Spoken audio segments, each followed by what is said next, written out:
여러분, 한번 솔직히 생각해 봅시다. 나이 들어보니 뭐가 남던가요? 돈? 사람들? 자식들? 웃기지 마세요. 다 부질없습니다. 젊었을 땐 사람 붙들고 돈 끌어모으고 세상 다 가질 것처럼 살았지만 결국 내 손에 남은 건 뭐예요? 아무것도 없잖아요. 특히 노년에는 외로움이 무섭다며 사람들에게 휘둘리다가 내 시간과 돈, 에너지를 몽땅 빼앗기고 결국 남는 건 스트레스와 후회뿐입니다. 괜히 복잡한 인간관계에 발 담그면 피곤하고 쓸데없는 일에 휘말리면 내 인생만 더 고단해집니다. 이제는 정신 차릴 때입니다. 혼자 사는 게 최고입니다. 오늘은 그래서 늙으면 다 부질없다. 이 6가지 하면서 혼자 사는 게 최고다라는 주제로 이야기를 해볼까 합니다. 이 6가지만 제대로 지키면 노년에도 편하고 행복하고 스트레스 없는 완벽한 혼자 살기가 가능합니다. 끝까지 보시면 왜 혼자가 진짜 최고인지 깨닫게 될 겁니다. 지금부터 시작합니다. 먼저 구독, 좋아요 눌러주세요. 첫 번째는 남 눈치 보지 말고 하고 싶은 거 다 하라입니다. 여러분, 한번 솔직히 생각해 보세요. 지금까지 몇 번이나 남들 눈치 보느라 내 하고 싶은 걸 포기했습니까? 나이 들수록 더 심해집니다. 이 나이에 내가 이런 걸 해도 되나? 사람들이 뭐라고 할까? 라는 생각에 스스로를 가둬버리죠. 그런데요, 이런 고민을 하는 동안 당신의 소중한 시간이 그냥 흘러가고 있다는 걸 아십니까? 특히 노년에 남의 눈치를 보면 당신의 삶은 그 순간부터 끝난 겁니다. 내가 여행을 가고 싶어도 에이, 나이 들어서 무슨 여행이야 라며 스스로를 막고 내가 새로 배우고 싶어도 이 나이에 시작해서 뭐 하겠어? 라며 발을 뺍니다. 그리고 그 자리에 남는 건요, 후회와 허무함 뿐입니다. 더 심각한 건 남의 시선 때문에 내 삶의 주인이 내가 아닌 남들이 되어버린다는 겁니다. 사람들이 이걸 어떻게 볼까? 자식들이 뭐라 할까? 라는 생각에 얽매이다 보면 결국 내 인생을 내가 아닌 남들의 기준에 맞춰 살아가게 됩니다. 그런데 한 가지 질문해 봅시다. 당신이 그렇게 남들 눈치를 보며 사는 동안 그 사람들이 당신의 행복에 책임져 주던가요? 아니요. 아무도 당신 대신 행복해지지 않습니다. 노년은 마지막으로 내 삶을 제대로 살아볼 기회입니다. 이제는 남들 눈치 보느라 하고 싶은 걸 포기하지 마세요. 마음에 드는 걸 사고 배우고 싶은 걸 배우고 가고 싶은 대로 가세요. 세상이 뭐라 하든 자식들이 한숨을 쉬든 그게 무슨 상관입니까? 당신의 삶은 당신 겁니다. 남들 눈치 보다가 내 인생 다 망치는 일은 절대 없어야 합니다. 이제부터는 당당하게 하세요. 내가 하고 싶은 건 내가 한다. 사람들이 뭐라 하든 그들의 시선은 내 인생에 아무 의미도 없습니다. 지금부터는 내가 하고 싶은 걸 눈치 보지 않고 다 하세요. 그게 진짜 자유고 진짜 행복입니다. 노년은 내가 주인공입니다. 남들이 아니라 나를 위해 살아가세요. 두 번째는 쓸데없는 인간관계 끊기입니다. 여러분, 한번 솔직히 말해봅시다. 당신 주변 사람들 진짜 당신을 위해 존재하나요? 젊었을 땐 인맥이고 뭐고 다 중요해 보였죠. 하지만 나이 들고 보니 다 소용없더라고요. 이제 남는 건 진짜 나를 위해 주는 사람 몇 안 되는 친구나 가족뿐입니다. 나머지요? 다 귀찮고 피곤한 존재들입니다. 특히 노년엔 인간관계가 더 위험합니다. 사람 만나면 처음엔 좋죠. 얘기하고 웃고 떠들고 기분 좋아지는 것 같지만요. 조금만 지나면 그 모임의 진짜 목적이 드러납니다. 이번에 우리 가족이 좀 힘든데라며 돈 부탁하는 사람, 시간 있으면 이 일 좀 도와줘라며 당신의 에너지를 갈아먹는 사람, 심지어 뒷담 화나 험담의 소재로 당신을 이용하는 사람들까지 결국 남 좋은 일만 시키고 내 시간과 정작 나를 위한 여유는 사라지는 것, 그게 현실입니다. 게다가 나이가 들면 사람들은 당신을 더 쉬운 타겟으로 봅니다. 뭐든지 잘 도와주고 잘 들어주고 쉽게 넘어갈 것 같아 보이니까요. 결국 당신의 선의를 당연히 여기고 그걸 빼앗아 가려고 들겠죠. 왜 그런 관계에 나를 소모합니까? 이제는 단호하게 끊어야 합니다. 쓸데없는 인간관계는 노년의 암덩어리 같은 존재일 뿐입니다. 사람들과 얽혀서 내 에너지만 소모되고 불필요한 갈등만 늘어나는 관계는 이제 끝내세요. 진짜 내 마음을 위로하고 나에게 기쁨을 주는 소수의 관계만 남기고 나머지는 싹 정리해버리는 게 정답입니다. 노년에는 혼자 사는 시간이야말로 진짜 평화롭고 행복한 삶의 비결입니다. 쓸데없는 인간관계, 당장 손절하세요. 세 번째는 돈 함부로 쓰지 않기입니다. 여러분, 노년에 가장 위험한 게 뭔지 아세요? 돈을 함부로 쓰는 겁니다. 여기저기 베풀고 쓸데없이 남들에게 쓰고 혹은 누가 좋다는 말에 홀려서 투자하고 그러다가 내 평생 모은 돈이 바닥나면요. 그땐 정말 피눈물 흘리게 됩니다. 특히 노년엔 주변에서 돈을 노리는 사람과 상황이 끝도 없이 몰려옵니다. 이 좋은 기회를 놓치면 안 되죠. 라며 투자 이야기를 꺼내는 사람, 어르신, 이번에 우리 가족 좀 도와주세요 라며 선의를 요구하는 친척, 그리고 이 상품 하나면 노후 걱정 끝, 이라며 접근하는 사기꾼들까지. 이런 말에 휘둘리다 보면 내 소중한 돈이 하나둘 빠져나가는 걸 멍하니 지켜보게 될 겁니다. 더 큰 문제는 한 번 돈을 쓰기 시작하면 사람들이 그걸 당연시한다는 것입니다. 내가 도와주면 고맙다며 끝낼 줄 알았죠? 아니요. 다음에도 부탁드릴게요라는 말과 함께 더 큰 기대와 요구가 따라옵니다. 결국 내 돈을 위해 주는 건 나 자신밖에 없다는 사실을 그제야 깨닫게 되죠. 노년에는 돈을 지키는 게 곧 나를 지키는 겁니다. 내 건강, 내 생활, 내 평화를 위해서라면 돈은 내가 쓰고 싶은 데 써야 하고 필요할 때를 대비해 아껴야 합니다. 이제는 남들을 위해 돈 쓰지 마세요. 그 돈은 평생 열심히 살아온 당신 자신을 위한 겁니다. 함부로 돈 쓰는 습관 지금 당장 끊으세요. 그래야 진짜 행복한 노년이 시작됩니다. 네 번째는 남 신경 끄고 내 건강 챙기기입니다. 여러분, 나이 들면 가장 소중한 게 뭐냐고요? 건강입니다. 그런데 정작 우리는 내 건강보다 남들 눈치 보는데 더 많은 시간을 씁니다. 자식 걱정, 주변 사람들의 시선, 사회적 체면까지. 그런데 한번 생각해 보세요. 남들이 내 건강을 챙겨줍니까? 아니요. 아플 때 고통받는 건 오직 나 자신입니다. 특히 노년에는 남들 눈치 보느라 내 몸을 망가뜨리는 일이 끝도 없이 생깁니다. 예를 들어 친구들과 어울린다고 과음하고 가족들이 맛있다며 권하는 음식을 거절하지 못해 과식하고 운동은 귀찮다고 미루고 그러다 병원에서 이제 진짜 조심하셔야 합니다라는 말 한마디 듣고 나서야 후회하는 겁니다. 더 심각한 건 남들 챙기느라 내 몸은 더 방치된다는 겁니다. 자식들 밥 해주고 손주 봐주느라 바쁘고 주변 사람들 부탁 들어주느라 내 시간은 늘 뒷전입니다. 이러다가 나중에 내가 몸이 아파 누웠을 때 누가 책임져 줄까요? 남들? 자식들? 아니요. 결국 고통받는 건 오롯이 나 자신입니다. 이제는 깨달아야 합니다. 내 몸은 내가 돌보지 않으면 끝이다. 남들 눈치 보며 내 건강을 희생할 만큼 내 인생이 남아있지 않습니다. 운동하기 싫어도 해야 하고 몸에 좋은 음식은 꼬박꼬박 챙겨 먹어야 합니다.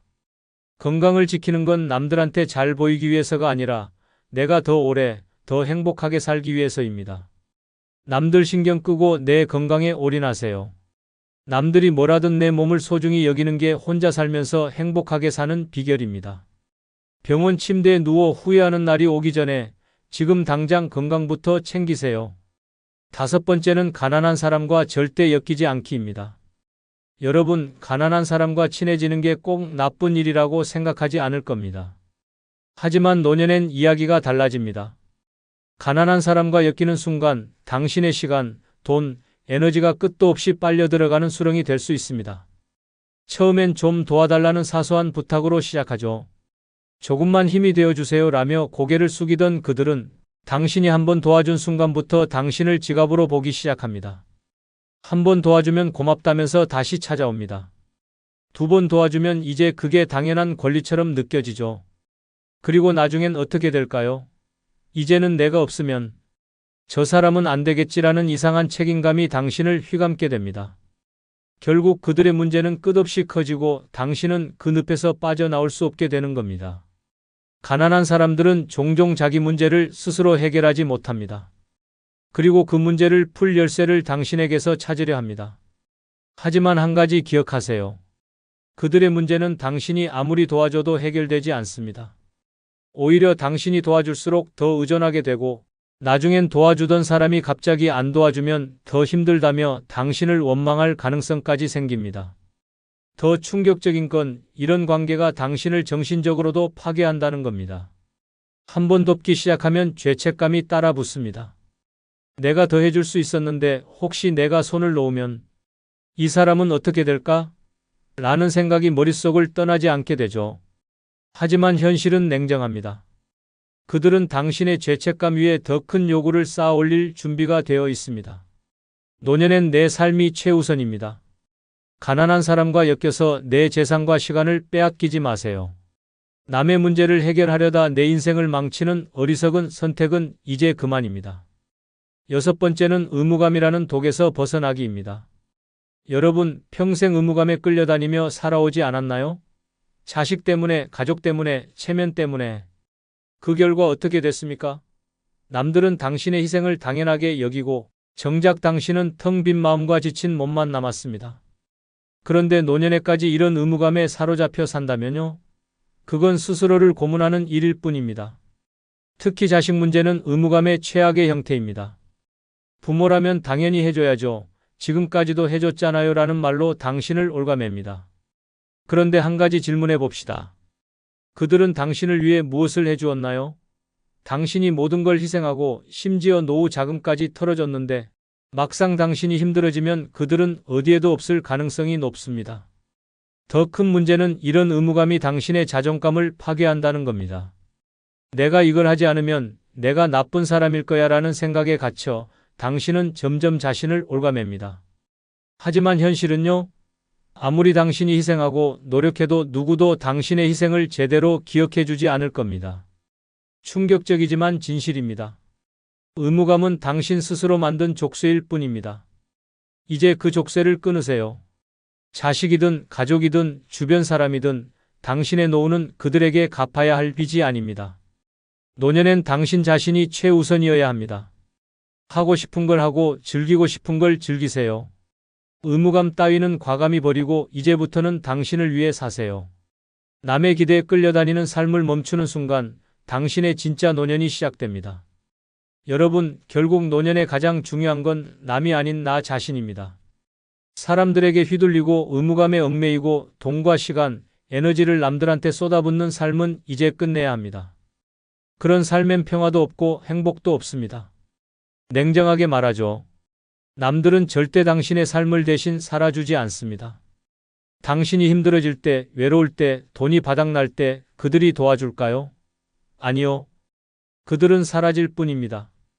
그런데 왜 그 사람들을 위해 내 삶을 소모합니까? 그럴 가치 없습니다.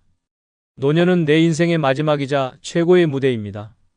이 무대를 남들 눈치 보며 살아간다면 그건 내 인생을 스스로 망치는 겁니다. 이제는 남이 아닌 나를 위해 살아야 할 때입니다. 쓸데없는 인간관계 끊고 하고 싶은 거 하고 돈도 나를 위해 쓰고 내 시간을 즐기세요. 남들에겐 미안하지만 이제 당신의 노후는 오직 당신을 위해 존재해야 합니다. 남들이 뭐라든 신경 쓰지 마세요. 당신 인생의 주인공은 오직 당신 자신입니다. 지금부터라도 당신만을 위한 행복을 찾으세요. 남은 시간은 당신 겁니다. 끝으로 구독, 좋아요, 멤버십 가입해 주시면 더 좋은 영상으로 찾아뵙겠습니다. 안녕히 계십시오. 여러분, 노년의 가장 어리석은 행동이 뭔지 아십니까? 바로 자식에게 모든 걸 털어놓는 것입니다. 그래도 내 자식인데 이 정도 얘기는 괜찮겠지라는 착각으로 말을 꺼냈다가 관계가 엉망이 되고 내 인생마저 피곤해질 수 있습니다. 특히 자식에게 잘못된 말을 하면요. 그 순간부터 당신은 부담스러운 존재 1순위로 등극하게 됩니다. 자식은 겉으론 고개를 끄덕이며 듣는 척하겠지만 속으로는 왜 이런 얘기를 나한테 하지? 라며 거리를 두기 시작할 겁니다.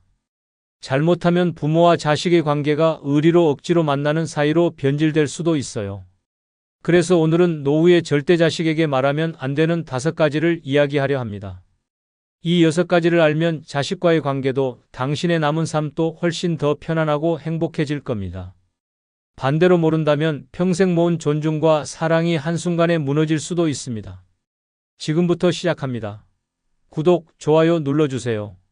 첫 번째는 재산 이야기는 절대 꺼내지 마라입니다.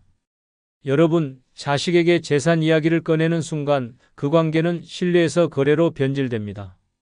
그래도 내 자식인데 나중에 이걸 잘 물려받겠지라는 마음으로 꺼낸 한마디가 자식에게는 이상한 기대감을 심어줄 수 있습니다.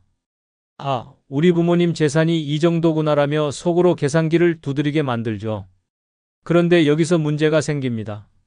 만약 재산 규모가 자식의 기대보다 크면 아, 이 돈 내가 더 잘 쓸 수 있겠다라며 욕심이 생길 수 있고 반대로 규모가 작으면요. 이 정도밖에 안 돼? 나중에 힘들겠네라며 실망과 불만이 쌓이게 됩니다. 어느 쪽이든 결과는 똑같습니다. 부모와 자식 사이에 불편한 기류가 흐르게 된다는 것이죠. 더 심각한 건 재산 이야기가 자식들 사이에 갈등을 불러올 가능성입니다. 한 자식에게만 슬쩍 귀띔을 했다고 생각해 보세요. 너는 큰아들이니까 이거 알아두면 좋겠다는 식으로요. 그 말이 결국 다른 자식에게 흘러가면 형제간의 신뢰와 유산 다툼의 씨앗이 싹트게 됩니다. 엄마가 형한테만 그런 얘기를 했어? 우리도 권리 있지 않아? 라며 서로 불편한 감정을 갖기 시작할 겁니다. 심지어 재산 이야기는 부모 자신의 자유를 구속하는 올가미가 될 수도 있습니다. 자식이 부모의 재산 규모를 알게 되면 그 순간부터 이건 이렇게 쓰셔야죠. 그 돈은 나중에 남겨두셔야 하지 않겠어요? 라는 간섭이 시작될 가능성이 큽니다. 한번 들어본 경험 있으신가요? 자식이 은근히 당신의 소비를 통제하려 드는 모습 말입니다. 결국 당신의 돈인데도 그 돈을 어떻게 써야 할지 고민하며 눈치를 보게 됩니다. 결론은 간단합니다. 재산 이야기는 자식에게 절대 꺼내지 마세요. 노년의 내 돈과 내 자유를 지키는 가장 현명한 방법은 내 자산과 관련된 모든 정보를 철저히 비밀에 붙이는 겁니다. 자식에게 재산 이야기를 하느니 차라리 내가 평생 모은 돈을 평화롭게 쓰면서 나를 위해 살겠다고 다짐하는 게 더 낫습니다. 재산 이야기는 입 밖에도 내지 마세요. 독자분의 실제 사연 하나를 말씀드리겠습니다.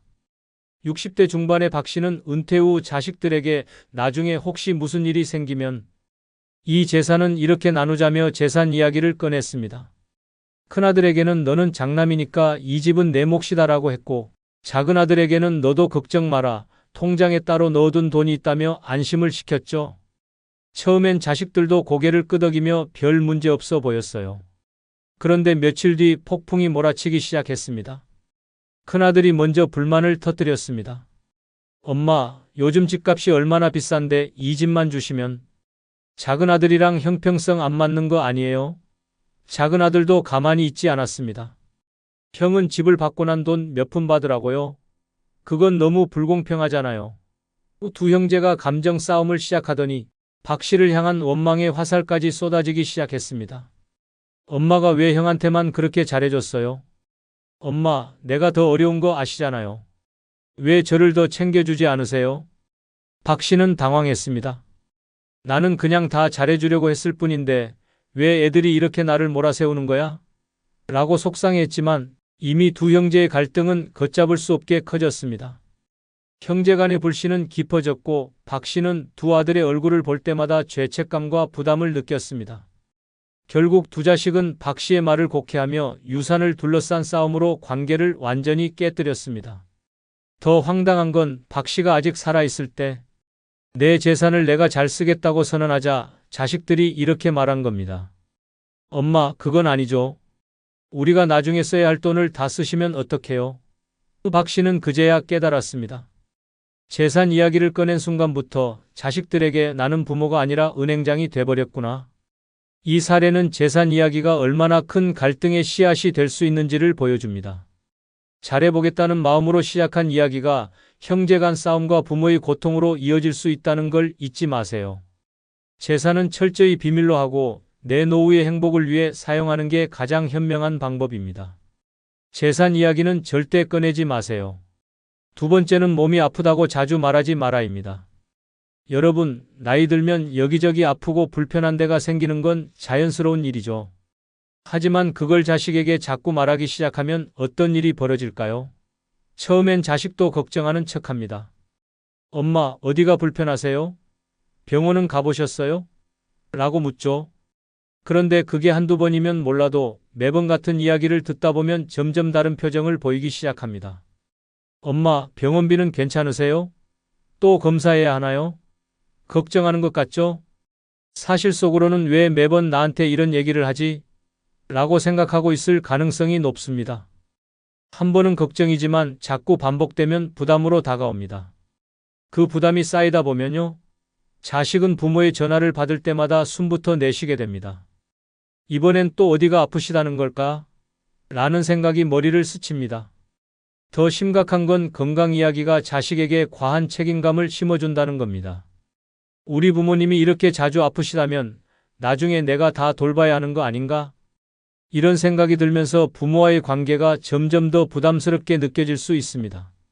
자식이 피곤함을 느끼는 순간 부모는 오히려 의지하고 싶었던 자식과의 거리만 멀어질 뿐이죠. 심지어 자식들이 부모의 건강 이야기를 과대 해석하기 시작할 때도 문제입니다. 이러다 부모님이 혼자 못 계실 수도 있겠네. 빨리 대책을 세워야겠어. 라며 갑작스럽게 동거나 간병 문제를 들이밀 수도 있습니다. 그런데 문제는 그 순간부터 부모가 원하지 않아도 자식이 일방적으로 간섭하게 되는 거죠. 여러분, 몸이 아픈 건 병원에서 해결하세요. 자식에게 너무 솔직하게 말하는 게 도움이 될 거라고 생각하지 마세요. 오히려 난 괜찮아. 잘 관리하고 있으니까 걱정 말아라고 안심시키는 말이 더 자식과의 관계를 편안하게 유지해 줍니다. 몸이 아프다고 말하는 건 순간의 위로일지 몰라도 장기적으로는 부담과 갈등을 초래할 수 있습니다. 내 건강 문제는 내가 관리하고 자식에게는 부담 대신 믿음과 안심을 주는 부모가 되세요. 그게 진정한 지혜입니다. 세 번째는 자식의 인생에 간섭하지 마라입니다. 여러분, 부모가 자식 인생에 간섭하는 건 아주 오래된 전통 같은 겁니다. 너 이번에 승진 안 했니? 며느리는 언제 일을 그만둘 거야? 손주는 언제 가질 거냐? 이런 말들이 얼마나 자식을 불편하게 만드는지 가끔은 전혀 눈치채지 못하시죠? 문제는 나이가 들수록 부모의 간섭이 더 부담스럽게 느껴진다는 겁니다. 자식들은 나이가 들수록 스스로를 독립된 어른이라고 생각합니다. 그런데 부모가 자꾸 넌 왜 그 모양이냐?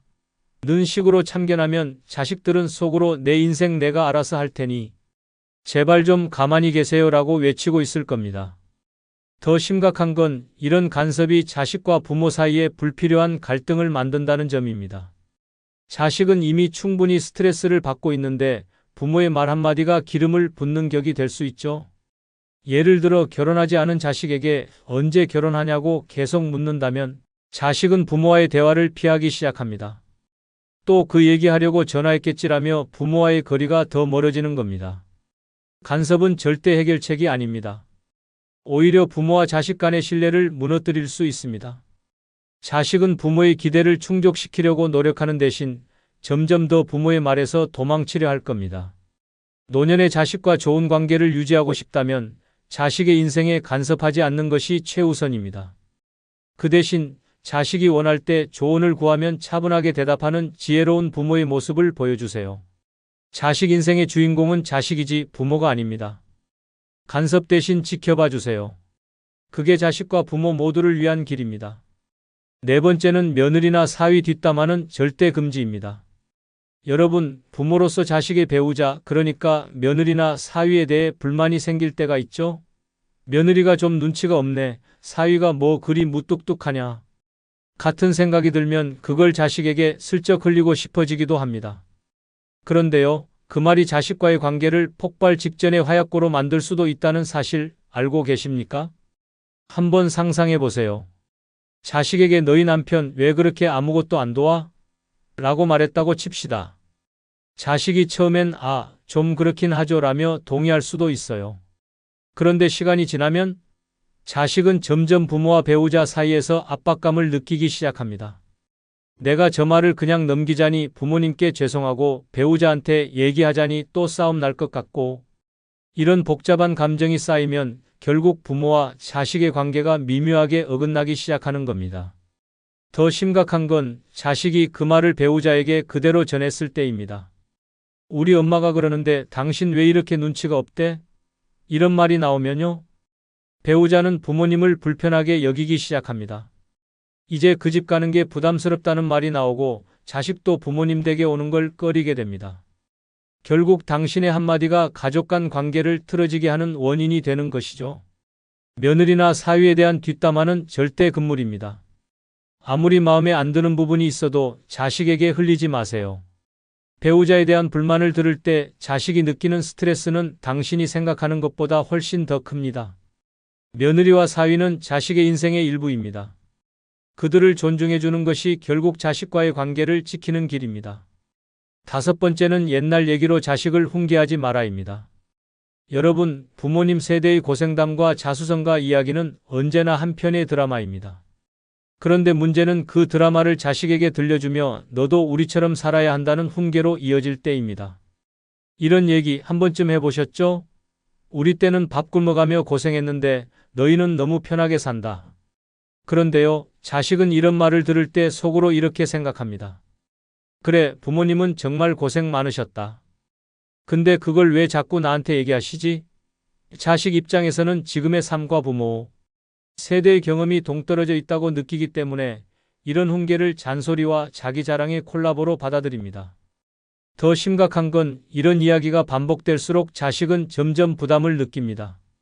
우리 부모님은 이렇게 힘들게 사셨는데 나는 왜 이렇게 부족할까? 라는 죄책감이나 열등감이 생길 수 있죠. 이런 감정은 결국 부모와의 대화를 피하고 싶게 만듭니다. 또 그 얘기하시겠지라는 생각에 부모와 전화조차 꺼리게 되는 겁니다. 그리고 한 가지 더, 이런 얘기를 할 때마다 자식의 마음속에는 반발심이 생깁니다. 우리 부모님이 고생하신 건 알겠는데 지금은 세상이 다르잖아. 왜 그 기준을 나한테 적용하지? 라며 대화가 점점 갈등으로 번질 위험이 커지는 겁니다.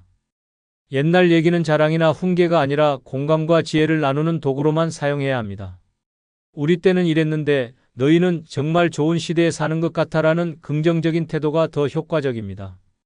옛날 이야기를 훈계로 쓰는 순간 자식과의 대화는 닫힌 문이 되고 말 것입니다.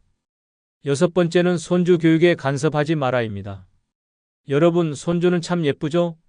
그래서 가끔 손주를 보면서 이런 생각 드시죠? 저건 좀 아닌데? 내가 한마디 해야겠다. 그런데요, 손주 교육에 끼어드는 순간 당신은 자식들에게 피곤한 부모님으로 찍히게 된다는 사실 알고 계십니까? 예를 들어 손주가 스마트폰을 들고 놀고 있다 치죠. 그러면 한마디 하고 싶어지잖아요.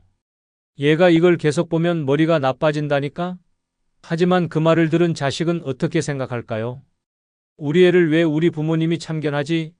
라는 불편함이 생깁니다. 자식이 요즘 애들 다 저렇게 노나라며 반박하면 부모는 너도 어릴 땐 그렇게 안 키웠다고 맞받아치겠죠? 여기서 갈등이 점점 커지면 결국 손주 문제로 다투는 가족이 되는 겁니다. 더 큰 문제는 이런 간섭이 자식의 자존심에 상처를 준다는 겁니다. 내가 우리 애를 잘 못 키운다고 생각하시나? 라는 생각이 들면 자식은 부모님에게 점점 거리를 두려는 태도를 보이게 됩니다. 나중에는 손주를 데리고 부모님 댁에 오지도 않을 가능성이 커지죠. 그리고 손주가 듣는 앞에서 자식을 교육 방법으로 지적하는 건 최악입니다. 손주는 우리 부모님이 할머니한테 혼나네? 라고 느끼고 자식은 내 앞에서 애의 교육 방식까지 지적하시다니라며 속으로 화를 사귀게 됩니다. 손주는 자식의 자녀입니다. 그 아이의 교육은 부모의 몫입니다. 간섭하지 말고 그냥 귀엽게 봐주고 사랑만 듬뿍 주세요. 손주를 키우는 건 자식이고 당신은 그저 행복하게 웃으며 지켜보는 조력자가 되는 것이 최선입니다. 노후에는 자식에게 기대지 않고 스스로 행복을 찾는 부모가 진짜 멋집니다. 자식과 적당한 거리를 유지하며 말을 아끼고 존중을 주는 것이 자식과의 관계를 오래도록 편안하게 유지하는 비결입니다. 이제는 무거운 말 대신 가벼운 웃음과 따뜻한 한마디로 자식과의 관계를 더 풍성하게 만들어 보세요. 말 한마디가 당신의 노후를 바꿉니다. 그럼 다음에 더 좋은 영상으로 찾아뵙겠습니다. 구독, 좋아요 누르시는 거 잊지 않으셨죠? 감사합니다. 여러분, 자식 다 키워놓고 결혼까지 시키고 나면 이제야 부모 노릇 끝났구나라고 안도의 한숨을 내쉬셨죠? 그런데 갑자기 자식이 점점 멀어지더니 엄마, 제발 내일에 신경 좀 꺼주세요 라는 말이 돌아올 때 그 충격은 이루 말할 수 없습니다. 내가 널 어떻게 키웠는데? 부모 대접이 이게 뭐냐? 라고 소리치고 싶으셨나요? 하지만 혹시 그 멀어진 이유가 여러분의 행동 때문일 수도 있다는 생각은 안 해보셨나요? 다 키운 자식, 특히 결혼한 자식과 틀어지는 부모의 가장 큰 문제는 자식의 삶에 간섭하고 여전히 부모로서의 권위를 고집하려 한다는 것입니다. 자식이 이미 하나의 가정을 꾸린 어른임에도 불구하고 끊임없이 조언을 가장한 참견과 잔소리를 던진다면 관계가 틀어지는 건 시간 문제입니다. 오늘은 다 키운 자식과 틀어지는 부모의 잘못된 7가지 행동을 살펴보겠습니다. 여러분이 어떤 실수를 하고 계신지 냉정히 점검해 보세요. 나는 늘 옳았다는 생각이 자식을 떠나게 만들고 있을지도 모릅니다. 지금부터 시작합니다. 구독, 좋아요 누르시면 시작하겠습니다. 첫 번째는 자식의 배우자를 비판하며 불만을 드러내기입니다. 여러분, 혹시 자식의 배우자가 마음에 들지 않는다고 솔직히 표현하고 계신가요? 우리 집안에는 안 맞는 사람이야. 저 사람은 도대체 왜 그렇게 행동하니? 같은 말을 무심코 내뱉으셨다면 그게 자식과의 관계를 망치는 지름길일 수 있습니다. 자식에게 배우자는 인생의 동반자이자 가장 소중한 사람인데 그 사람을 비판하는 순간 자식은 부모의 말을 사랑이 아닌 간섭과 공격으로 받아들입니다. 한 어머니의 사례를 들어볼까요? 그녀는 아들의 결혼을 처음부터 반대했습니다. 여자가 너무 예쁘장한 건 좋지만 뭐 하나 믿음직스럽지가 않아. 우리 아들 감당 못할 거야 라고 속으로 생각하며 계속 의심했죠. 하지만 아들이 결혼을 강행하자 어머니는 속으로 쌓아둔 말을 하나씩 꺼내기 시작했습니다. 명절에 며느리가 음식을 준비할 때 어머니는 이렇게 말했습니다. 요즘 젊은 애들은 음식을 왜 이렇게 대충 하니? 우리 땐 정성 가득한 음식이 기본이었는데 며느리가 집안 청소를 해도 이렇게 하면 먼지가 안 닦인다니까? 내가 다시 할게라고 참견했습니다. 아들은 처음엔 어머니와 아내 사이를 중재하려 했지만 시간이 지날수록 지쳤습니다. 결정적인 순간은 어머니가 친구들에게 이런 말을 했을 때입니다. 우리 며느리 참 별로야. 애는 안 낳을 생각인지 집안일도 제대로 못하고 이런 애랑 결혼한 우리 아들 참 불쌍해. 이 말을 우연히 들은 며느리는 눈물을 흘리며 아들에게 이렇게 말했습니다. 당신 어머니는 날 존중하지 않아. 앞으로 그 집엔 발도 들이고 싶지 않아. 결국 아들은 어머니와 거리를 두기 시작했습니다. 부모가 자식의 배우자를 비판하면 자식은 배우자와 부모 사이에서 곤란한 입장이 됩니다. 배우자를 지키려다 부모와 멀어질 수밖에 없는 상황이죠. 부모로서 자식의 선택을 믿어주고 배우자를 존중해주는 태도가 필요합니다. 아무리 마음에 안 들어도 배우자는 자식이 선택한 가족입니다. 그 선택을 부정하는 순간 자식과의 관계도 부정되는 셈입니다. 이와 관련된 실제로 한 편을 소개해드리겠습니다. 한 시어머니 혜숙 씨는 아들의 결혼식 날부터 며느리가 마음에 들지 않았습니다. 얼굴은 예쁘지만 저런 애가 과연 우리 집 살림에 어울릴까? 라는 생각이 머릿속을 떠나지 않았죠. 하지만 겉으로는 티를 내지 않고 지켜보기로 했습니다. 문제는 결혼 후 첫 명절에 터졌습니다. 며느리가 혜숙 씨 집에 도착하자마자 이렇게 말했죠. 어머니, 떡국은 제가 해볼게요. 시어머니는 속으로 자신 있나 보내라고 생각하며 지켜봤습니다. 그런데 떡국이 완성되자마자 한 숟가락 맛본 혜숙 씨는 얼굴을 찡그렸습니다. 이게 떡국이니? 우리 집에선 이런 식으로 안 해. 며느리는 당황했지만 그래도 다음 요리를 준비했습니다. 그런데 이번엔 혜숙 씨가 주방으로 들어가며 칼질은 왜 이렇게 하니? 손이라도 다치겠다. 간은 제대로 봤어? 이렇게 하면 짜서 못 먹는다라며 사사건건 잔소리를 했습니다. 결국 며느리는 아무 말도 못하고 방으로 들어가 눈물을 흘렸죠. 결정적인 사건은 혜숙 씨가 친구들에게 며느리를 험담했을 때 일어났습니다. 우리 며느리? 예쁘긴 한데 그게 다야. 살림도 못하고 손주를 낳을 생각도 없어 보이더라고. 우리 아들이 괜히 고생할 것 같아. 이 말을 우연히 들은 며느리가 그날 밤 아들에게 폭발했습니다. 당신 어머니가 날 이렇게 비하하는데 내가 어떻게 존중해? 나 이제 그 집엔 절대 안 갈 거야. 아들은 참다 못해 어머니에게 이렇게 말했습니다. 엄마, 아내는 제가 선택한 사람입니다. 그녀를 비난하는 건 곧 저를 부정하는 거예요. 제발 며느리를 존중해 주세요. 하지만 혜숙 씨는 여전히 내가 틀린 말 했니? 내가 이 집 어른이잖아 라며 물러서지 않았습니다. 그 이후 아들은 어머니와 거리를 두기 시작했고 며느리는 더 이상 집에 발을 들이지 않았습니다. 자식의 배우자를 비판하고 불만을 드러내는 순간 자식은 배우자를 지키기 위해 부모와 멀어지게 됩니다. 배우자를 존중하지 않으면 자식도 떠난다는 사실을 잊지 마세요. 두 번째는 자식의 실패를 끊임없이 지적하기입니다. 혹시 자식이 힘든 일을 겪을 때 내가 그럴 줄 알았다. 왜 내 말을 안 듣고 그렇게 했냐? 같은 말을 습관적으로 하시나요? 부모로서 조언을 해주는 것이 아니라 과거의 실패를 끊임없이 지적하고 질책한다면 자식은 부모에게 더 이상 기대할 게 없다고 느낄 수 있습니다. 한 할아버지의 사례를 들어보겠습니다. 그는 평생 자식을 위해 헌신하며 살았지만 그만큼 자식의 실패를 용납하지 못하는 사람이었습니다. 아들이 사업 실패로 힘들어할 때도 그는 이렇게 말했습니다. 내가 그렇게 될 줄 알았어. 내가 사업은 너랑 안 맞는다고 했잖아. 내 말을 안 들으니까 이 꼴이 났지. 아들은 사업 실패로 이미 자존감이 바닥이었는데 아버지의 말은 그를 더욱 깊은 상처로 몰아넣었습니다. 그래도 아들은 아버지의 말을 참고 넘어가려 했습니다. 하지만 아버지는 아들이 새롭게 일을 시작하려 할 때도 끊임없이 부정적인 말을 던졌습니다. 너 다시 시작하면 또 망할 거다. 그냥 내가 시키는 대로 해. 결국 아들은 아버지에게 이렇게 말했습니다. 아버지, 제가 힘든 건 제 선택이고 제 책임입니다. 그런데 아버지 말은 저를 돕는 게 아니라 더 주저앉게 만드는 것 같아요. 이젠 제발 그냥 지켜봐 주세요. 하지만 아버지는 여전히 자신이 옳다고 믿으며 이렇게 말했습니다. 내가 내 잘못을 지적하는 건 널 위한 거야. 그런데 너는 왜 그걸 이해 못하니? 부모가 자식의 실패를 반복적으로 지적하면 자식은 자신이 부모에게 인정받지 못한다고 느낍니다. 그 결과 부모와의 관계를 점점 단절하려고 하죠. 자식의 실패는 스스로 극복해야 할 과제입니다.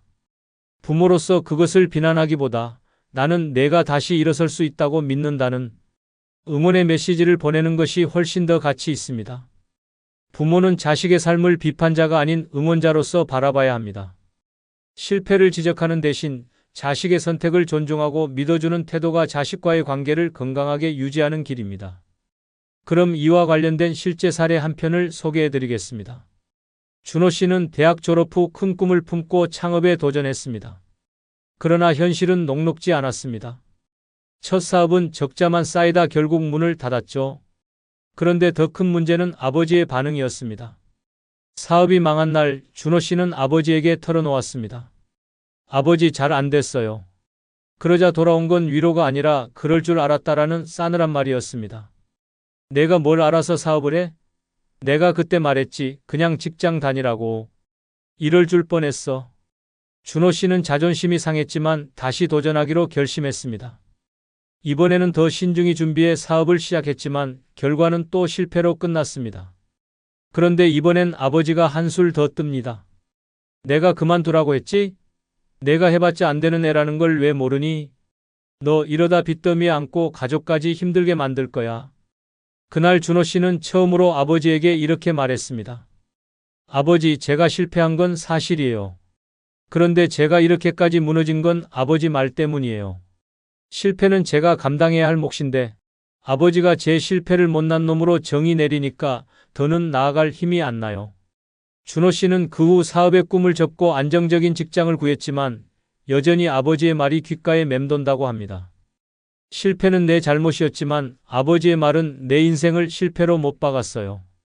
부모의 말은 자식의 인생을 무너뜨릴 수도 다시 세울 수도 있습니다.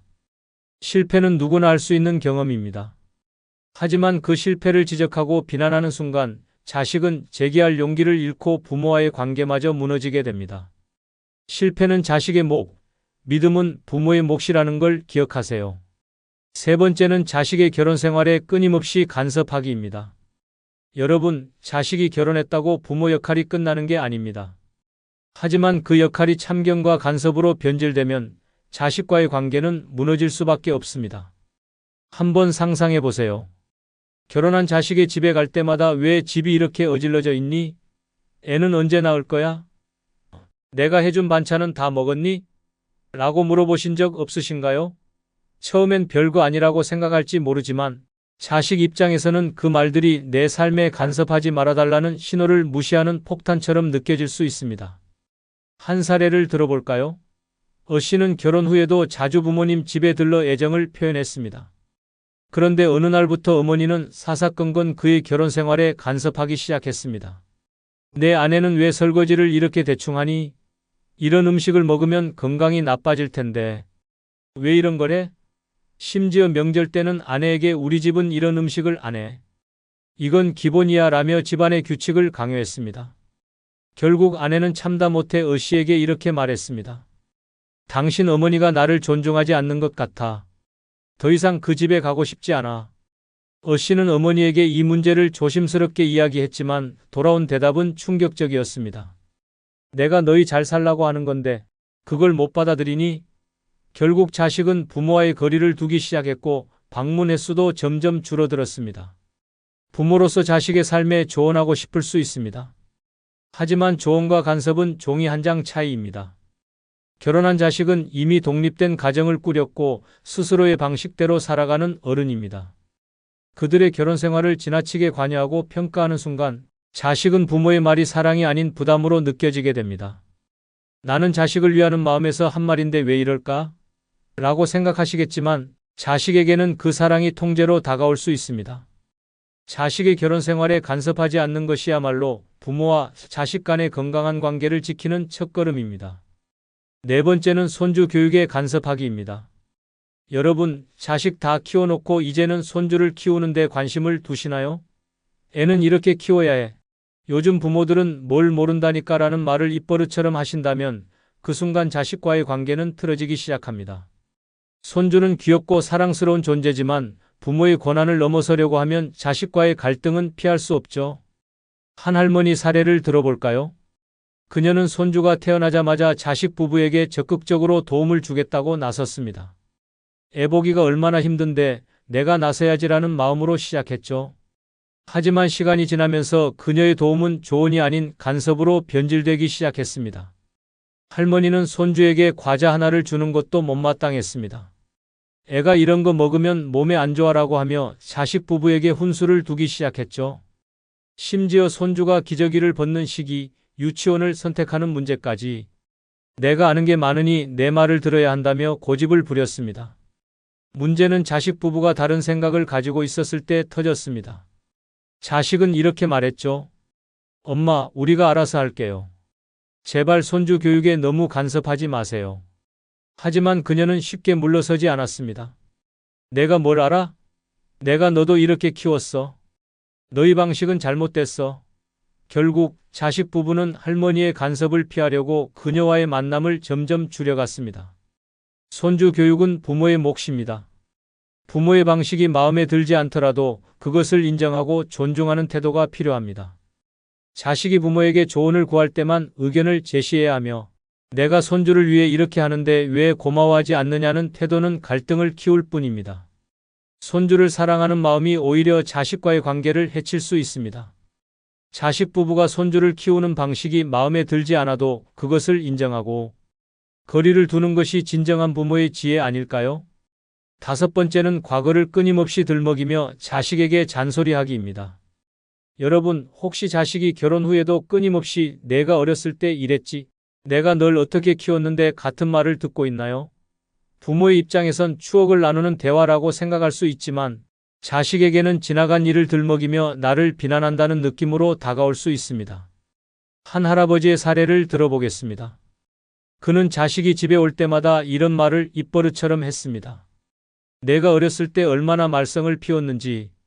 아니, 내가 공부를 좀 더 열심히 했으면 우리 집이 지금 훨씬 나아졌을 거야. 자식은 처음엔 웃으며 넘기려 했습니다. 하지만 그 말들이 반복되면서 점점 스트레스를 받기 시작했죠. 결혼 후에도 그는 자식 부부가 힘들다고 하면 내가 예전부터 게을러서 그런 거야. 내가 그렇게 말했잖아. 그때 내 말을 들었으면 지금 이 꼴은 안 났지. 라며 과거를 끄집어냈습니다. 결국 자식은 참다 못해 이렇게 말했습니다. 아빠, 그만 좀 하세요. 내가 과거에 뭐 잘못했든 지금 그게 무슨 상관이에요? 왜 매번 내 잘못만 들추세요? 하지만 할아버지는 이해하지 못했습니다. 내가 널 위해 하는 말인데 그걸 못 받아들이냐? 내가 이기적이니까 그렇지. 그날 이후 자식은 부모와의 연락을 끊어버렸습니다. 자식과의 관계에서 과거를 들먹이는 건 가장 빠르게 틀어지는 지름길입니다. 과거의 잘못은 이미 끝난 일입니다. 그걸 끊임없이 들추며 자식을 비난하면 자식은 부모를 원망하거나 피하게 될 뿐입니다. 노년의 자식과의 건강한 관계를 유지하려면 과거가 아닌 현재를 바라보세요. 자식이 부족한 점이 있어도 그것을 과거와 연결, 지어 잔소리하기보다는 그들의 현재를 있는 그대로 존중하고 격려해 주는 것이 훨씬 더 아름다운 부모의 모습 아닐까요? 여섯 번째는 자식에게 효도를 강요하기입니다. 내가 너를 어떻게 키웠는데 이 정도는 해줘야지 라는 말을 자주 하신다면 자식과의 관계에 균열이 생길 가능성이 큽니다. 부모가 자식에게 효도를 강요하는 순간 자식은 사랑에서 우러나는 효심이 아니라 의무와 부담으로 행동하게 됩니다. 자식 입장에서 부모를 사랑하기는커녕 도망가고 싶다는 생각이 들게 만들 수도 있죠. 한 아버지의 사례를 들어볼까요? 그는 은퇴 후 경제적으로 안정되지 않은 상황에서 자식에게 기대를 많이 했습니다. 평소에도 자주 이렇게 말하곤 했죠. 내가 나중에 나를 책임져야 한다. 내가 너 대학 보내고 얼마나 고생했는데. 자식은 아버지를 돕고 싶은 마음이 있었지만 그 말들이 점점 부담스럽게 느껴지기 시작했습니다. 특히 아버지가 이번 달 생활비가 부족하니 좀 보태라. 내 병원비도 내가 좀 신경 써라라고 요구하는 일이 늘어나면서 자식은 경제적으로 압박을 느끼게 됐습니다. 하지만 결정적인 사건은 아버지가 자식의 배우자 앞에서 이런 말을 했을 때였습니다. 내가 이 집안의 뿌리인데 나한테 효도 안 하면 누가 하겠어? 내 돈 벌어 쓰는 것도 다 나 덕분이지 않냐? 자식은 참다 못해 이렇게 말했습니다. 아버지, 저도 제 가정이 있습니다. 아버지를 돕는 건 제가 선택할 문제이지 아버지가 강요하시면 안 돼요. 그 말을 들은 아버지는 충격을 받았고 자식과의 관계는 점점 멀어졌습니다. 효도는 강요할 수 있는 게 아닙니다. 자식이 부모를 사랑하는 마음에서 우러나와야 진정한 효도가 됩니다. 하지만 부모가 효도를 요구하거나 자신의 희생을 강조하며 부담을 주는 순간 자식은 효도를 부담과 책임으로만 느끼게 됩니다. 부모와 자식의 관계는 주는 사랑에서 유지됩니다. 자식을 향한 부모의 사랑이 강요가 되지 않을 때 자식은 자연스럽게 부모를 돌보게 됩니다. 효도는 사랑의 표현이지 빚을 갚는 계산이 아니라는 걸 꼭 기억하세요. 일곱 번째는 자식의 독립을 인정하지 않는 행동입니다. 여러분, 혹시 자식이 이미 결혼하고 독립했는데도 아직도 내가 너를 키우고 있다는 마음으로 살고 계신가요? 자식이 어른이 되어 독립된 삶을 살기 시작했음에도 여전히 그들을 아이로 여긴다면 자식과의 관계는 점점 틀어질 수밖에 없습니다. 독립을 인정하지 않는 부모의 행동은 자식에게는 간섭과 통제로 다가오니까요. 한 어머니의 이야기를 들어볼까요? 그녀는 아들이 결혼하고 독립했지만 여전히 아들을 아이처럼 대했습니다. 어른이 되긴 했지만 아직도 많은 걸 모른다. 내가 도와줘야 제대로 살 수 있을 거야 라는 생각으로 아들의 삶에 깊이 관여했죠. 예를 들어 아들이 이사간 새 집에 오자마자 집안을 샅샅이 살펴보며 이렇게 말했습니다. 왜 이렇게 좁은 집에 들어갔니? 이러다 애라도 나오면 어디서 키울 거야? 아들은 불편했지만 그냥 웃어넘겼습니다. 그러나 문제는 그녀가 자주 집에 들러 이건 이렇게 정리해야 해. 너희 부부는 이러면 안 되라며 참견을 시작하면서 터졌습니다. 심지어 냉장고를 열어보고는 이렇게 말했습니다. 먹을 게 이게 다야? 내가 반찬 좀 해다 줄 테니 내 말 잘 들어. 결정적인 사건은 어머니가 사전 동의 없이 아들의 집에 열쇠를 만들어 방문하기 시작했을 때였습니다. 어느 날 그녀가 아들의 부재 중에 집에 와서 정리해두고 간 일을 알게 된 아들은 폭발했습니다. 엄마, 제발 내 삶에 간섭하지 마세요. 저는 이제 어른이고 제 가정을 책임질 수 있습니다. 하지만 어머니는 이렇게 말했습니다. 내가 너희를 위해 해주는 건데 왜 고마워하지도 않고 화를 내니? 부모가 자식의 독립을 인정하지 않는 순간 자식은 자신의 삶이 통제받는 기분을 느낍니다. 어른으로 대우받지 못한다고 느끼면 부모와의 거리는 자연스럽게 멀어질 수밖에 없습니다. 노년에는 자식이 아닌 자신의 삶에 집중하는 태도가 필요합니다. 자식의 독립을 인정하고 이제 내 삶은 내가 책임질 수 있다는 믿음을 주는 것이 건강한 관계를 유지하는 비결입니다. 여러분, 자식 다 키워놓고 이젠 내 곁에 있겠지라는 기대를 하셨나요? 하지만 부모의 잘못된 행동 하나가 그 기대를 산산조각 낼 수 있다는 걸 기억하세요. 부모와 자식의 관계는 신뢰로 이어져야 합니다. 잔소리와 간섭을 멈추고 자식의 인생을 응원하는 편안한 버팀목이 되어주세요. 그것이야말로 진정한 부모의 사랑 아닐까요? 이번 영상에 조금이라도 마음에 드셨다면 멤버십 가입하여 후원해 주시면 더 좋은 영상으로 보답하겠습니다. 새해 복 많이 받으십시오. 여러분 혹시 이런 경험 있으신가요? 딱히 나쁜 사람은 아닌 것 같은데 만나고 나면 괜히 기운이 쭉 빠지고 하루 종일 마음이 불편해지는 사람들 말이에요. 아니면 너무 친절해서 마음을 열었는데 나중에 알고 보니 뭔가 꿍꿍이가 있는 사람들. 노년에는 평온하고 행복한 시간이 더 소중하잖아요. 그런데도 이른바 불행을 끌어들이는 인간 유형이나 교활한 사기꾼들과 엮이는 순간 그 소중한 시간들이 온통 스트레스로 변해버리곤 합니다. 오늘은 바로 그런 사람들, 노년에 절대 만나면 안 되는 인간 유형과 사기치기 위해 접근하는 인간 유형에 대해 이야기해 보려고 합니다. 누군가 내 에너지를 뺏거나 지갑을 노리고 있다면 지금부터 그 정체를 밝혀내는 법을 알려드리겠습니다. 재밌고 공감 가는 이야기가 준비되어 있으니 끝까지 함께 하시고 지금 구독, 좋아요, 알림 설정 눌러주시기 바랍니다. 먼저 노년에 만나면 피곤하고 불행해지는 절대 만나면 안 되는 7가지 인간 유형을 말씀드리겠습니다. 첫 번째 유형은 끝없는 불평꾼입니다. 이 유형의 사람들은 마치 세상이 자기 편을 들어야만 한다는 듯 끊임없이 불평을 쏟아냅니다. 날씨가 맑으면 햇빛이 너무 강하다 하고 비가 오면 우울하다고 합니다. 누군가 친절을 베풀어도 이렇게밖에 못하냐? 며 투덜거립니다. 노년에는 여유로운 마음이 필요한데 이런 사람과 함께 있다 보면 정신적인 피로가 쌓이고 그들의 부정적인 에너지가 나를 감싸버립니다. 웃음을 나눠도 모자란 시간에 매일같이 불만과 한숨을 들어야 한다면 삶의 질은 뚝 떨어질 수밖에 없습니다. 이들과의 관계는 점점 악화되기 마련입니다. 결국 내가 기운을 북돋아 줘야겠다는 생각조차 헛수고로 끝나는 경우가 많으니 적당히 거리를 두는 것이 현명합니다. 두 번째 유형은 타인의 삶에 간섭하는 오지랖 대왕입니다. 이 유형의 사람들은 타인의 인생에 간섭하는데 삶의 낙을 찾습니다.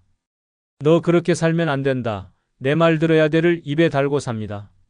새 옷을 입으면 그건 왜 샀냐고 묻고 취미 생활을 시작하면 그거 해봤자 소용없다고 지적합니다. 문제는 이들이 진심으로 남을 걱정하는 게 아니라 자신이 우위에 서고 싶어 한다는 데 있습니다. 노년에는 자신의 속도에 맞춰 조용히 지내고 싶은데 이들이 끼어드는 순간 평화는 사라집니다.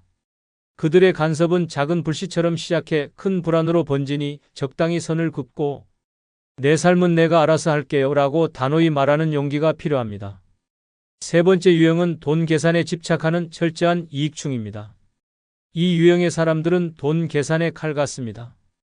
식사 자리에서 누가 얼마 냈느냐를 일일이 따지고 심지어 커피값을 나누는데도 몇 원 차이에 민감합니다. 처음엔 이런 태도가 꼼꼼하고 성실해 보일 수 있지만 시간이 지나면 인간관계가 전부 거래처럼 느껴지게 만듭니다. 특히 노년에는 돈보다는 마음을 나누는 관계가 중요한데 이런 사람들과 함께 있으면 결국 내가 손해보는 거 아니야? 라는 불편한 생각이 자주 들게 됩니다. 돈이 모든 걸 좌우하는 세상을 벗어나 따뜻한 관계를 지키고 싶다면 이들과는 적당히 거리를 두는 것이 바람직합니다. 네 번째 유형은 늘 과거에 갇혀 사는 시간 여행자입니다. 이 유형의 사람들은 과거의 영광이나 아쉬움에 집착하며 현재를 제대로 살지 못합니다. 옛날이 더 좋았지, 그때 내가 말이야라는 이야기가 끊이지 않습니다. 물론 추억을 공유하는 건 즐거운 일이지만 이들의 문제는 과거에만 머물러 있다는 점입니다. 지금의 상황이나 미래에 대한 이야기를 하면 흥미를 잃거나 그게 다 무슨 소용이야 라며 대화를 끊어버립니다. 함께 있으면 현재를 즐기고 싶어도 과거로 끌려가 버리는 느낌이죠. 노년에는 앞으로 남은 시간을 더 소중히 여겨야 하는데 이들과 함께 있으면 계속 뒤돌아보느라 앞으로 나아갈 힘을 잃게 됩니다. 과거는 추억으로 두고 현재를 살려는 사람들과 어울리는 것이 행복한 노후의 비결입니다. 다섯 번째 유형은 피곤한 지적질러입니다. 이 유형의 사람들은 모든 대화에 지적과 비판을 끼워 넣습니다. 요리를 하면 이건 소금을 덜 넣었네라고 하고 책을 읽으면 그 책은 수준이 좀 낮아라고 합니다. 그들의 지적은 상대를 돕기 위한 것이 아니라 자신의 우월감을 드러내기 위한 경우가 많습니다. 특히 노년에는 서로를 인정하고 칭찬하는 관계가 중요한데 이런 사람들과 어울리다 보면 자존감이 점점 낮아지고 기분까지 우울해질 수 있습니다. 내가 이렇게 못난 사람인가? 라는 생각이 드는 순간 이미 그들과의 관계는 해로워진 겁니다. 이런 유형을 피하고 서로를 칭찬하고 격려하는 관계를 맺는 것이 정신 건강에 훨씬 좋습니다. 여섯 번째 유형은 남의 불행을 즐기는 고소한 관찰자입니다. 이 유형의 사람들은 타인의 어려움이나 불행을 은근히 즐깁니다. 누군가 아프거나 문제가 생기면 겉으로는 걱정하는 척하지만 속으로는 저 사람도 결국 저렇게 됐구나라는 생각을 하고 있죠. 심지어 불행한 소식을 먼저 알려주려고 애쓰기도 합니다. 이런 사람들과 가까워지면 나의 어려운 상황이 그들의 이야기 소재가 되기 십상입니다. 특히 노년에는 마음을 나눌 진정한 친구가 필요한데 이런 유형은 그 반대의 행동을 합니다. 나의 사소한 실수나 불행도 그들의 흥미로운 이야기로 전락하지 않도록 이들과는 적당한 거리 두기가 필요합니다. 일곱 번째 유형은 에너지를 빨아들이는 부정적인 흡혈귀입니다. 이 유형의 사람들은 만날 때마다 상대방의 에너지를 소진시킵니다. 그들의 대화는 항상 무거운 주제와 부정적인 감정으로 가득 차 있습니다. 세상 참 살기 힘들다. 요즘 사람들. 정말 문제야 같은 말로 시작해 끝날 때까지 우울한 기운을 퍼뜨립니다. 처음에는 그들의 이야기를 공감하며 돕고 싶을 수도 있지만 시간이 지나면 그 무거운 분위기에 나까지 지쳐버리게 됩니다. 특히 노년에는 마음의 여유와 즐거움을 찾아야 하는데 이들과의 관계는 오히려 삶의 에너지를 고갈시킵니다. 이런 사람과는 대화를 짧게 끊거나 만남을 최소화하며 나의 에너지를 지키는 것이 중요합니다. 이 7가지 유형의 사람들은 모두 각자의 방식으로 삶의 평화를 방해하고 행복을 갉아먹습니다. 노년에는 누구와 함께 시간을 보내느냐가 더 큰 영향을 미칩니다.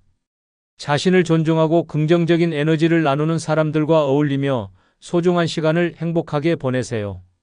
나쁜 관계를 끊고 좋은 사람들과 함께할 때 비로소 노후의 진정한 여유를 찾을 수 있을 것입니다. 다음은 노년에 사기치기 위해서 접근하는 교활한 7가지 인간 유형을 말씀드리겠습니다. 이런 인간이 주변에 있거나 접근한다면 무조건 피하시거나 손절하십시오. 첫 번째 유형은 감성팔이 전문가입니다. 이 유형은 노년의 따뜻한 마음과 동정심을 교묘히 이용합니다.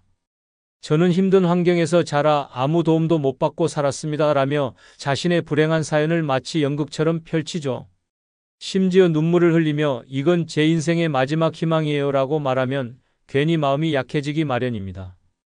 하지만 이런 사람들은 보통 사실과 다르게 과장된 이야기를 합니다. 나중에 알고 보면 그들의 사연은 어디선가 가져온 허구일 때가 많습니다. 특히 돈이나 재산을 부탁하며 갚겠다는 말로 설득하려 할 때는 더욱 조심해야 합니다. 감성팔이에 넘어가지 않으려면 아무리 사연이 가슴 아프더라도 냉철하게 사실을 확인하는 습관을 들여야 합니다. 두 번째 유형은 재테크 도사로 위장한 사기꾼입니다. 이들은 요즘 같은 시대에 돈을 묻어두면 손해본다며 노년층의 경제 불안을 자극합니다. 그럴듯한 경제 용어를 섞어가며 이건 100% 확실한 투자입니다 라고 장담하죠. 이런 사람들은 소위 말하는 한탕을 강조하며 짧은 시간 안에 큰 이익을 볼 수 있다고 설득합니다. 하지만 현실은 그들이 가져간 돈만큼 당신의 통장은 비어버릴 뿐입니다. 주식, 코인, 부동산 요즘 다들 이걸로 대박 났다며 불안감을 자극하는 사람이라면 의심부터 해야 합니다. 노년에는 안정적인 자산 관리가 중요합니다. 잘 모르는 투자 이야기가 나올 땐 믿을 수 있는 전문가나 가족과 상의한 뒤 결정해야 함을 명심하세요. 세 번째 유형은 친밀감을 가장한 속임수꾼입니다. 이들은 처음부터 지나치게 다정하게 굴며 어머니, 아버지라고 부르며 접근합니다. 제가 마치 가족 같아서 그래요라는 말로 신뢰를 쌓으려고 노력하죠. 처음엔 작은 호의로 시작합니다. 가령 무거운 짐을 들어주거나 일상적인 대화를 나누며 제가 자주 찾아뵐게요 라고 말합니다. 이렇게 가까워지면 어느 순간 자연스럽게 금전적 도움을 요청합니다. 갑자기 돈이 좀 필요해서요. 곧 갚겠습니다 라며 당신의 신뢰를 배신하죠. 친밀감을 내세워 접근하는 사람일수록 더 철저히 경계해야 합니다. 아무리 따뜻하게 느껴지더라도 금전 문제가 얽히는 순간 그 관계는 선을 그어야 안전합니다. 네 번째 유형은 무료 혜택으로 유혹하는 서비스꾼입니다. 이들은 공짜라는 말을 무기로 삼아 당신에게 다가옵니다. 어르신, 요즘 노년층을 위한 특별 무료 건강검진 행사가 있습니다. 라거나 한 번만 참여하시면 무료로 고가의 물건을 드립니다. 라고 유혹하죠. 하지만 이들의 실체는 속임수입니다. 무료라더니 결국 보험을 강매하거나 이상한 계약서에 서명하도록 유도합니다. 처음엔 친절하게 웃으며 다가오지만 나중엔 강압적으로 어르신을 위한 거니까 꼭 필요하다고 밀어붙입니다. 무료라는 말에 혹해 아무 생각 없이 응하지 마세요. 공짜 치즈는 쥐덫 위에 있다는 속담처럼 이런 사람들에게는 반드시 함정이 숨어 있으니 냉정함을 잃지 마십시오. 5번째 유형은 종교를 빙자한 신앙 사기꾼입니다. 이 유형의 사람들은 어르신, 요즘 삶이 힘드시죠? 저희와 함께 기도하시면 모든 문제가 해결될 겁니다. 라며 다가옵니다. 따뜻한 위로와 공감을 가장하며 종교 활동에 참여하도록 권유하지만 결국엔 돈을 요구하는 경우가 많습니다. 헌금은 신앙의 표현입니다. 라는 말로 심리적 부담을 주거나 특별한 축복을 위해서는 기부가 필요하다고 설득하기도 합니다. 처음에는 단순히 마음의 평안을 찾으려 했던 것이 나중에는 경제적 피해로 이어질 수 있습니다. 종교를 빙자한 사기꾼들은 특히 노년의 외로움을 노립니다. 종교 활동이 필요하다면 공실력 있는 단체를 스스로 선택하는 것이 안전합니다. 6번째 유형은 수리 전문가로 둔갑한 기술 사기꾼입니다. 어르신, 이거 고장난 것 같은데요? 제가 고쳐드릴게요. 라며 접근하는 이들은 기술적인 지식을 이용해 사기를 칩니다. 가령 집안의 전자제품을 일부러 손상시키고 비싼 수리비를 청구하거나 실제로는 고치지도 않았는데 새 부품을 넣었다며 돈을 요구합니다. 심지어 간단히 해결될 문제를 이건 큰일 날 뻔했다고 겁을 주며 과잉 청구를 하기도 합니다. 이들의 말에 속지 않으려면 믿을 수 있는 업체나 주변 지인의 추천을 받는 것이 중요합니다. 특히 수리와 관련된 문제에서는 계약서를 꼼꼼히 읽고 현장에서 결제를 요구하는 사람은 경계하세요.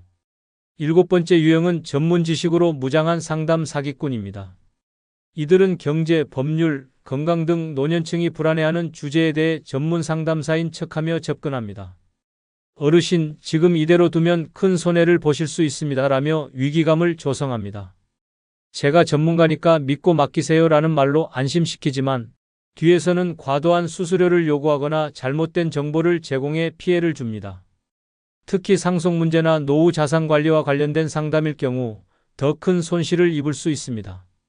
이들의 말을 무조건 믿기보다 공인된 전문가에게 확인하거나 가족들과 상의하는 것이 최선의 방어책입니다.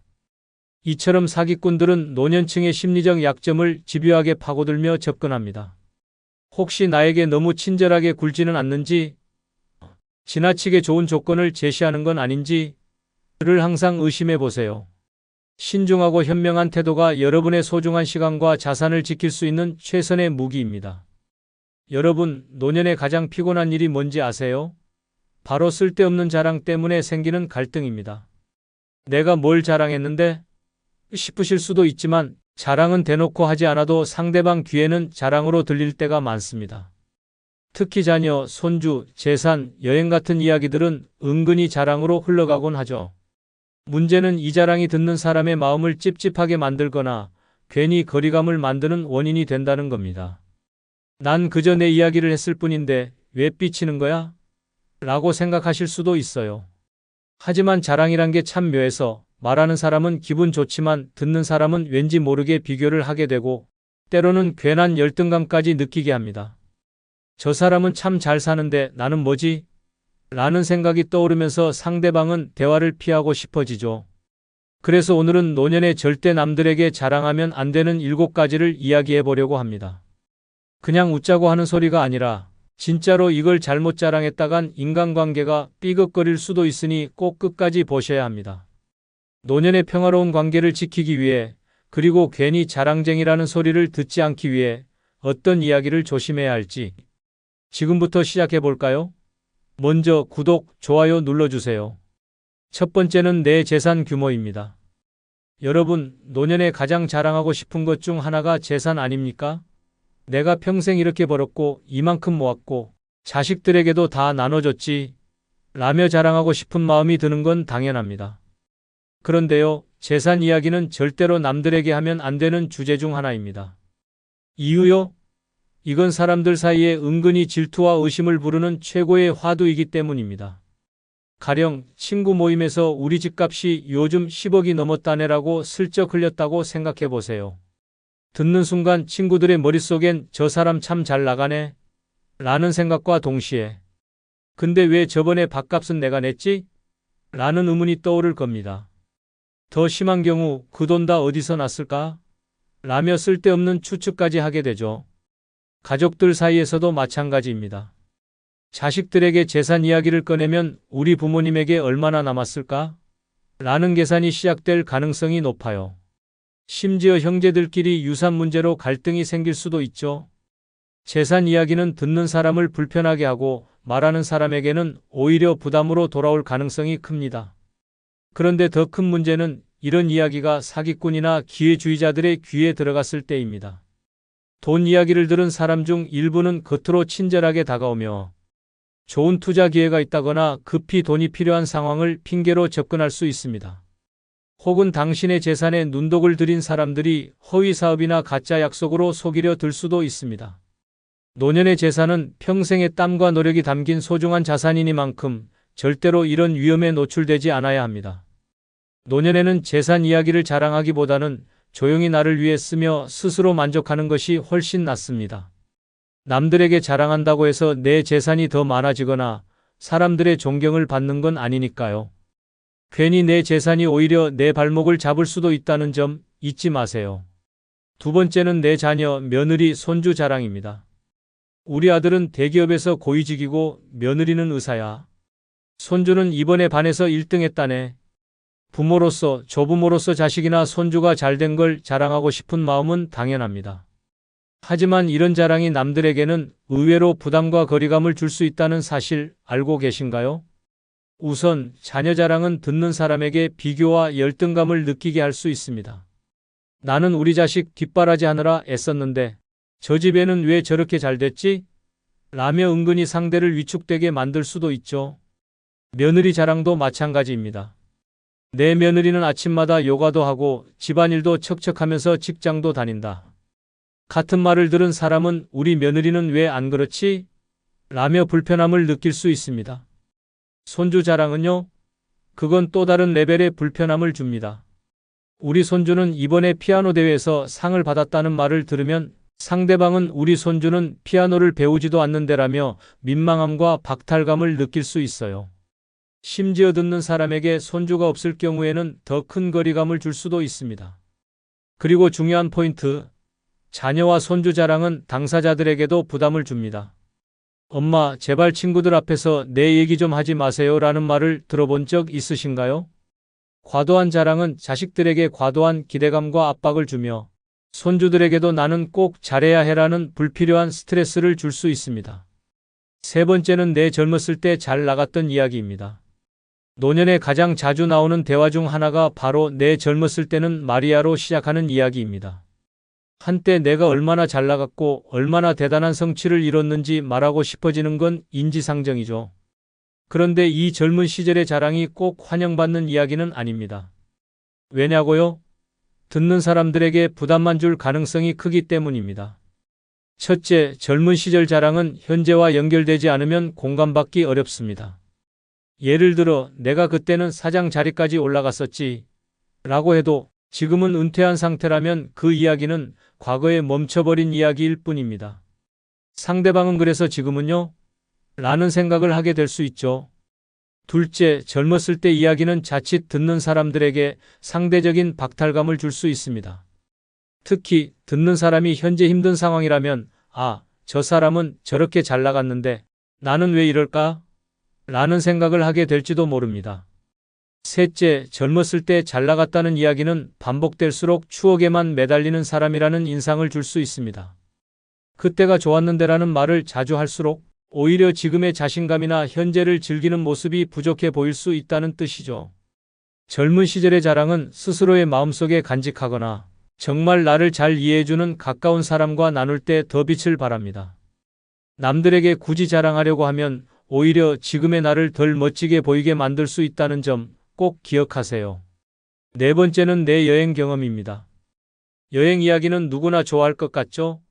그런데 노년에는 이 여행 경험이 자랑이 될 가능성이 높고 자랑은 듣는 사람을 은근히 불편하게 만들 수 있습니다. 내가 이번에 유럽 다녀왔는데 말이야. 로 시작하는 이야기를 꺼내는 순간 상대방의 반응은 크게 두 가지로 나뉩니다.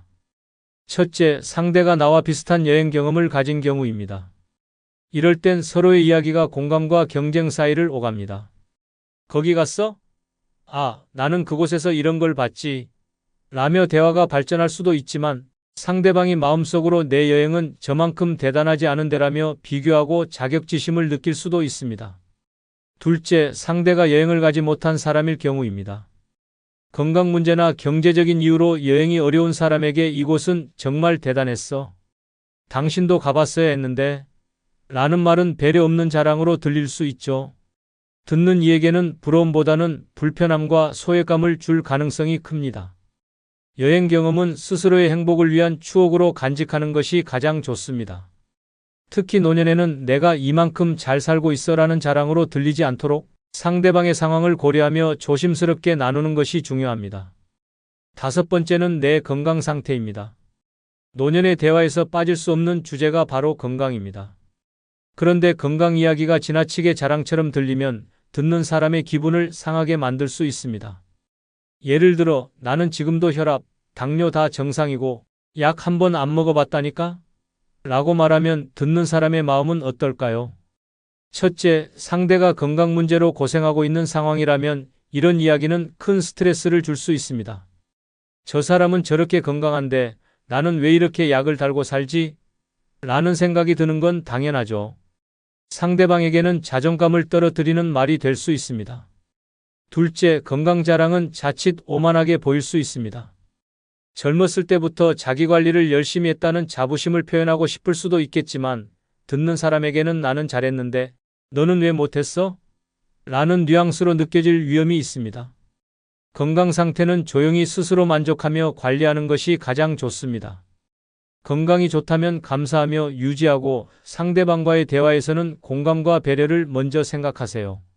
자랑으로 들리지 않게 말하는 법도 건강관리만큼 중요한 기술입니다. 여섯 번째는 내 연애 경험입니다. 노년에도 연애를 하거나 과거의 연애 경험을 자랑하고 싶은 마음이 들 때가 있습니다.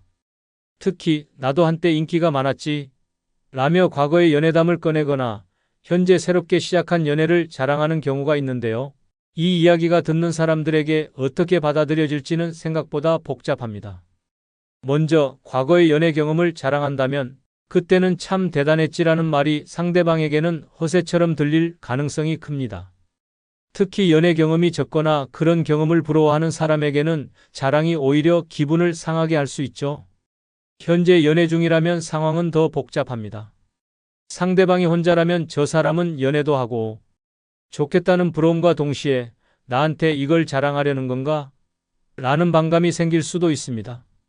심지어 연애에 관심 없는 사람에게는 불필요한 이야기로 느껴질 수도 있습니다. 연애 이야기는 내가 행복하면 그 자체로 충분합니다. 굳이 남들에게 이야기해서 나의 행복을 증명하려고 하지 않아도 괜찮습니다. 내 연애는 나만 알고 즐기는 것이 가장 아름다운 연애 아닐까요?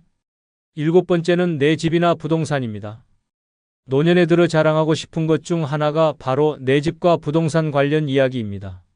우리 집은 지금 몇 억은 가뿐히 넘어. 라거나 내가 옛날에 이 땅을 샀는데 지금 얼마나 올랐는지 알아? 같은 이야기는 듣기엔 대단해 보이지만 사실 듣는 사람에게는 별로 유쾌하지 않을 수도 있습니다. 일단 집 자랑은 쉽게 질투를 불러일으킬 수 있는 주제입니다. 집을 마련하지 못했거나 경제적으로 어려운 사람들에게는 이런 이야기가 나는 이렇게 잘 살고 있는데 너는 뭐하니? 라는 메시지처럼 들릴 수 있습니다. 설령 그런 의도가 없더라도 부동산은 민감한 주제라 괜한 거리감을 만들기 쉽습니다. 또한 집 자랑은 불필요한 오해를 부를 수도 있습니다. 저 사람 돈이 꽤 많은가 봐라는 생각이 퍼지면서 괜한 부탁이나 기대를 하는 사람들이 나타날 수 있죠. 예를 들어 친구나 가족이 경제적 도움을 요청할 때 저 사람은 잘 사니까 당연히 도와줄 거야 라고 생각할지도 모릅니다. 노년에는 내 집이 주는 안정감과 만족감을 혼자 느끼는 것만으로도 충분합니다.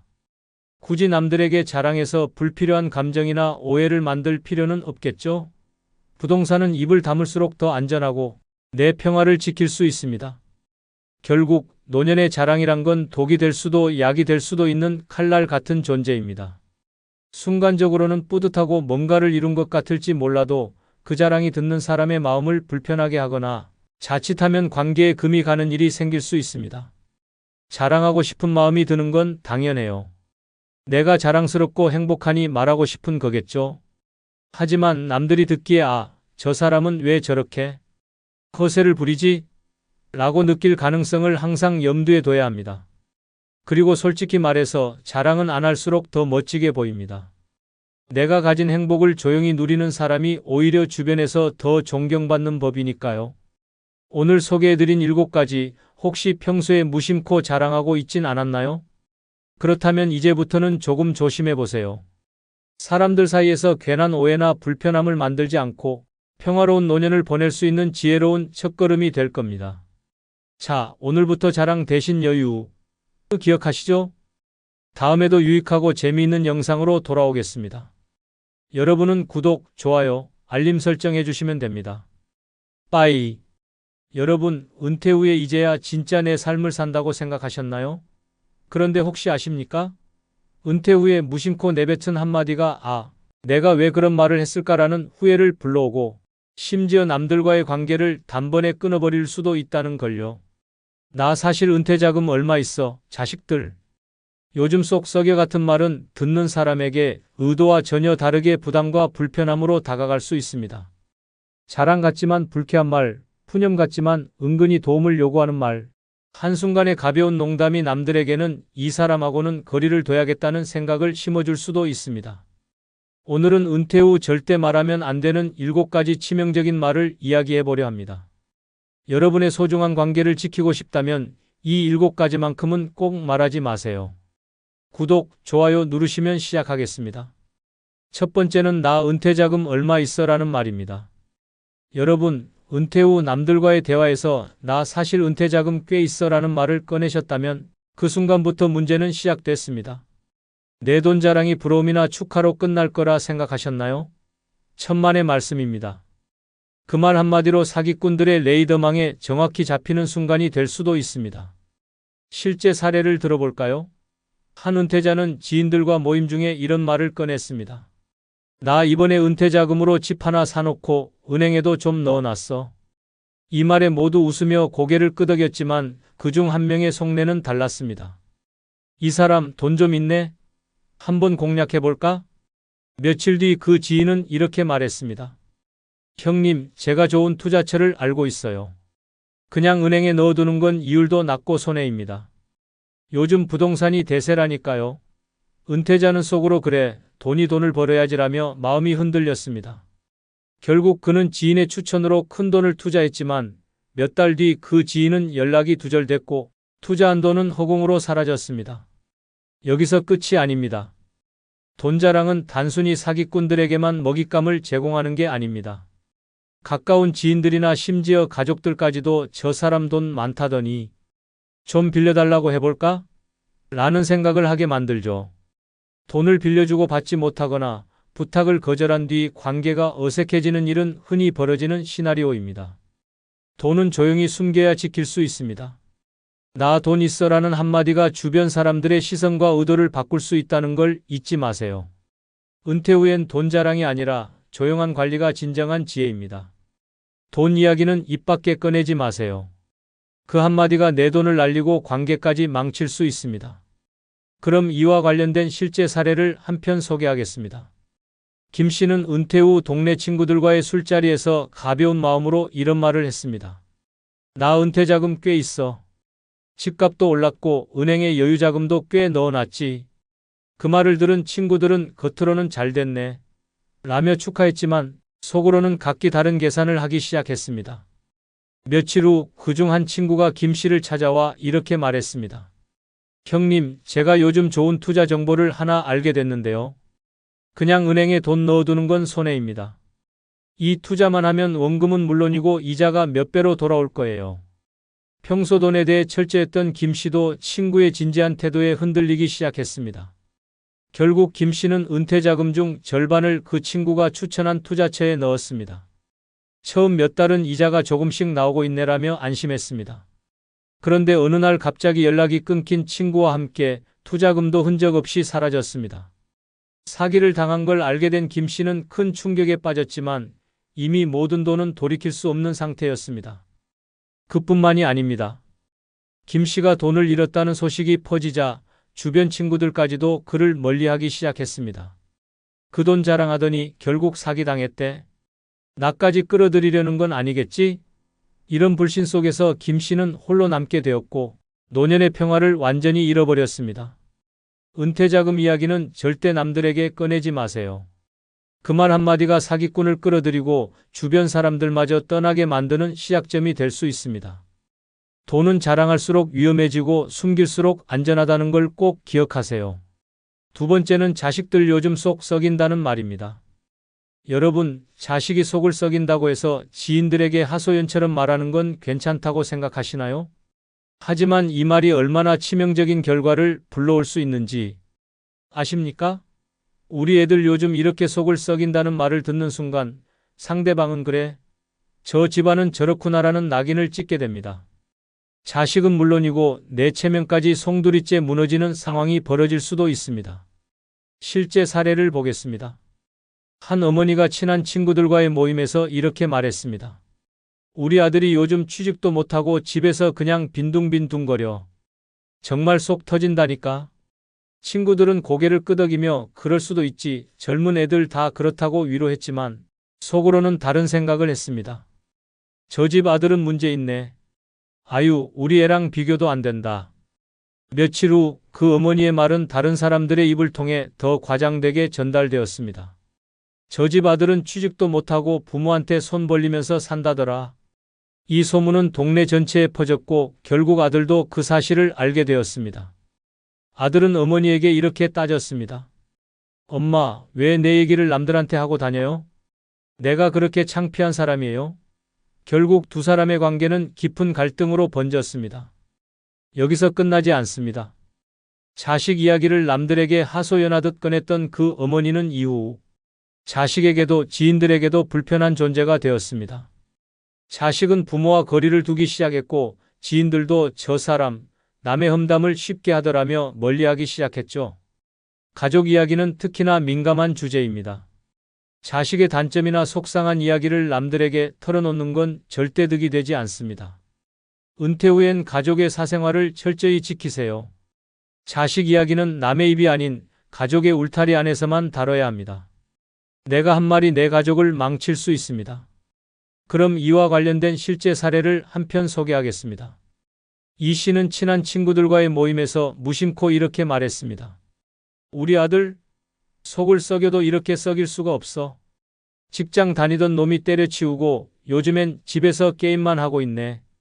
결혼도 안 하고 뭐 하는 건지 원 친구들은 고개를 끄덕이며 요즘 젊은 애들 다 그렇지 뭐라며 대충 맞장구를 쳤지만 속으론 다른 생각을 품고 있었습니다. 며칠 후 그 이야기는 동네 곳곳으로 퍼졌습니다. 이 씨 아들 취직도 안 하고 집에서 빈둥거린다더라. 소문은 과장되기 시작해 요즘 부모 등골 빼먹는 철없는 아들이라는 이야기로 변질됐습니다. 결국 이 소문이 아들의 귀에까지 들어갔습니다. 아들은 어머니에게 이렇게 따졌습니다. 엄마, 내 사생활을 왜 친구들한테 얘기하셨어요? 내가 그렇게 창피한 사람인가요? 어머니는 당황하며 변명했습니다. 난 그냥 친구들한테 푸념한 거야. 널 흉본 게 아니야. 하지만 아들은 깊은 상처를 입었습니다. 엄마가 나를 가족이 아니라 남들 험담거리로 쓰시는 것 같아요. 더 이상 얘기 나누고 싶지 않아요. 결국 아들은 어머니와 거리를 두기 시작했습니다. 예전엔 매주 어머니를 찾아오던 아들이 이젠 전화조차 잘하지 않았습니다. 이 씨는 이렇게 한탄했습니다. 내가 친구들한테 그 얘기를 안 했어야 했는데 이젠 내 아들조차 멀어진 것 같아. 자식 이야기는 남들에게 하는 하소연이 아닙니다. 물론 자식 자랑도 마찬가지입니다. 자식의 속썩임을 주변에 떠벌리는 순간 그 말은 자식과의 관계에 치명타를 입히고 내 평판까지 무너뜨리는 결과를 낳을 수 있습니다. 부모와 자식 간의 신뢰는 말 한마디로 무너질 수도 지켜질 수도 있다는 걸 꼭 기억하세요. 세 번째는 내 건강이 너무 안 좋아라는 말입니다. 여러분, 은퇴 후에 건강 이야기를 꺼내는 건 피할 수 없는 대화 주제일 겁니다. 그런데 나 요즘 몸이 너무 안 좋아. 병원만 다녀. 내 병이 점점 심해지는 것 같아라는 말을 남발하면 그 순간부터 상대방은 저 사람은 너무 부담스러워라는 생각을 하게 될 가능성이 큽니다. 실제 사례를 보겠습니다. 한 할머니가 친구 모임에 나가 이런 말을 꺼냈습니다. 요즘 혈압이 너무 높아서 큰일이야. 심장도 안 좋고 의사가 약을 더 늘리래.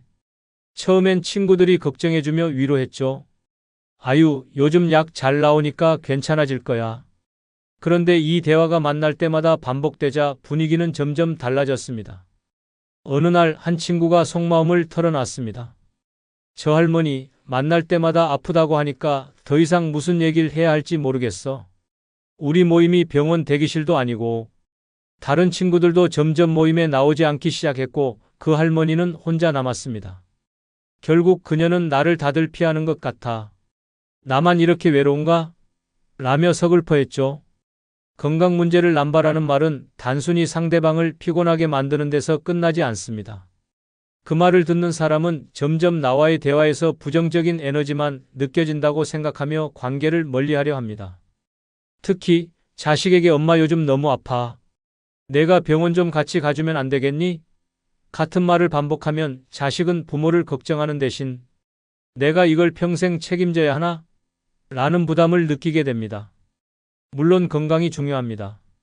하지만 건강 이야기를 너무 자주 꺼내거나 자신을 지나치게 아픈 사람으로 포장하면 주변 사람들에게는 부담감과 피로감을 줄 수 있습니다.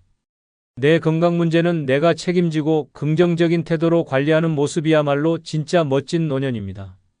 병이 있어도 당당하게 사는 모습이 주변 사람들에게 더 큰 힘을 준다는 걸 잊지 마세요. 네 번째는 내가 이렇게 힘든데 아무도 날 안 도와줘란 말입니다. 여러분 혹시 이런 말을 해본 적 있나요? 내가 이렇게 힘든데 왜 아무도 날 안 도와주는 거야? 이 말은 내 처지를 호소하는 것처럼 보이지만 듣는 사람 입장에선 부담과 죄책감을 떠넘기는 말로 다가옵니다. 특히 자식들에게 이런 말을 했다면 자식의 마음은 이미 멀어지고 있을 가능성이 높습니다. 한 아버지의 사례를 들어볼까요? 그는 은퇴 후 생활이 힘들어지면서 자식들에게 자주 하소연했습니다. 너희가 나를 좀 더 도와줬으면 좋겠다. 내가 이렇게 힘든데 너희는 도와줄 생각도 안 하니? 자식들은 처음엔 부모를 걱정하며 용돈을 드리고 함께 시간을 보내려 노력했습니다. 하지만 문제는 아버지의 하소연이 끊이지 않았다는 겁니다. 내가 병원비도 힘든데 너희는 어쩜 이리 무심하냐? 내 동생은 이만큼 줬는데 너는 왜 안 주냐?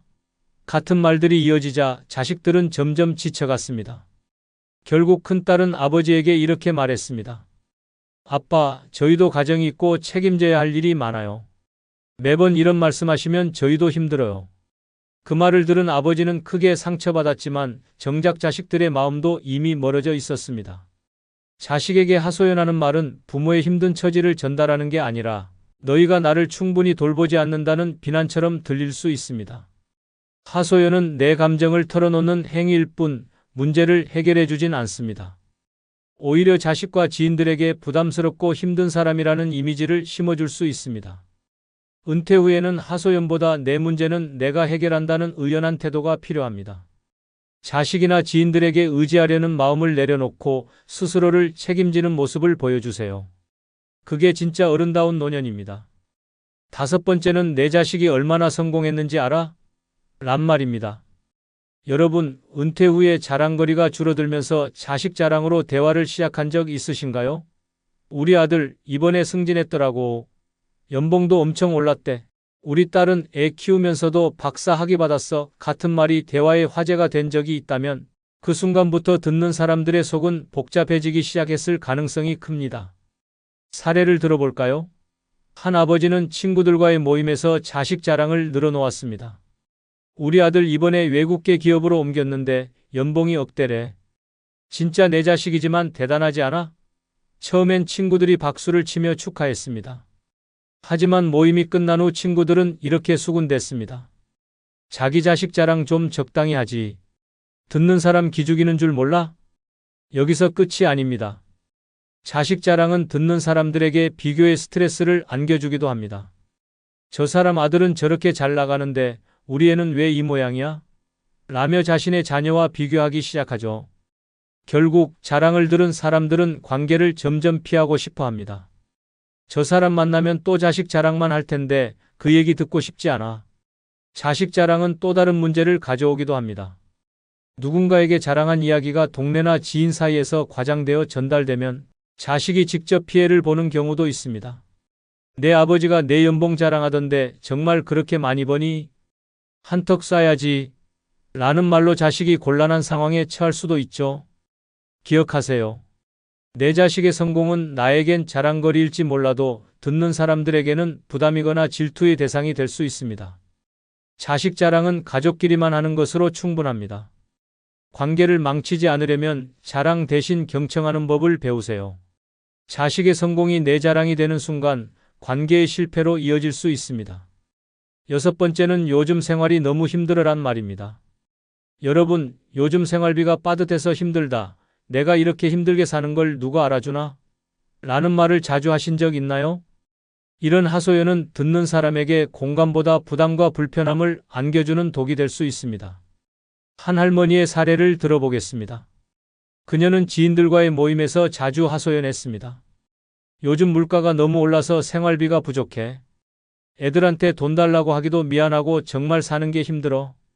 처음엔 지인들이 고개를 끄덕이며 그렇죠. 요즘 다 힘들죠 라며 위로했습니다. 하지만 이 대화가 반복되면서 분위기는 점점 차가워졌습니다. 어느 날 한 지인이 속마음을 털어놨습니다. 저분 만나면 매번 힘들다는 얘기만 하니까 정말 피곤해. 나도 내 생활이 힘든데 그 얘기까지 들어야 하나? 결국 사람들은 모임에서 그 할머니를 점점 멀리하기 시작했습니다. 저 사람 말 들으면 기운만 빠져. 이뿐만이 아닙니다. 하소연은 듣는 사람에게 나를 도와달라는 신호로 읽히기도 합니다. 자식이나 지인들은 하소연을 듣다 보면 혹시 돈을 빌려달라는 얘긴가? 아니면 뭘 요구하는 건가? 라는 생각에 스트레스를 받게 됩니다. 하소연이 반복될수록 도움이 필요한 사람으로 낙인 찍히고 사람들은 점점 거리를 두게 되죠. 물론 은퇴 후 생활이 쉽지 않을 수 있습니다. 하지만 그 어려움을 자꾸 말로 꺼내는 건 결코 문제를 해결해 주지 않습니다. 오히려 스스로 문제를 극복하지 못하는 사람이라는 이미지를 남길 뿐입니다. 하소연 대신 해결책을 찾으려는 태도를 보여주세요. 긍정적인 태도와 스스로 문제를 극복하는 모습은 주변 사람들에게 신뢰와 존경을 가져옵니다. 하소연은 내 스트레스는 풀릴지 몰라도 듣는 사람의 마음은 더 무겁게 만든다는 걸 꼭 기억하세요. 7번째는 나는 요즘 너무 외롭다라는 말입니다.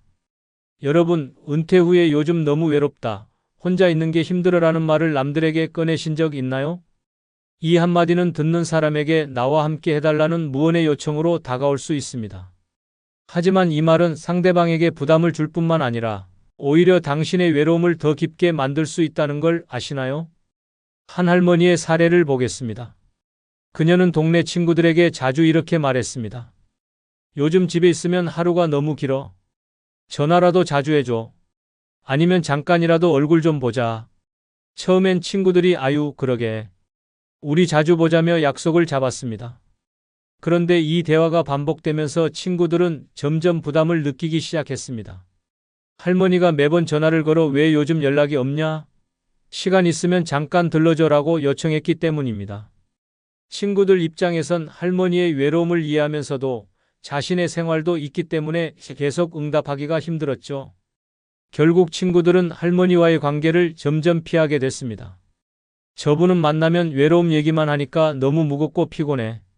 할머니는 왜 다들 나를 멀리할까? 내가 이렇게 외롭다는 데라며 더 큰 외로움에 빠지게 됐습니다.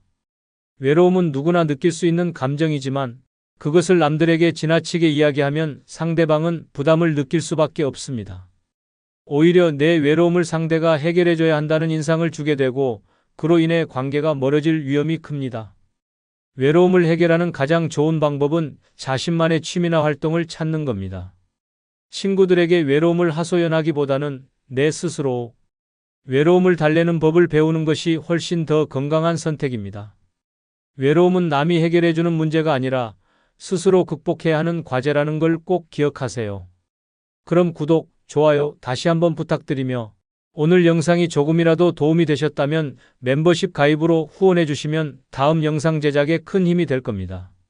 오늘도 행복한 하루 되십시오.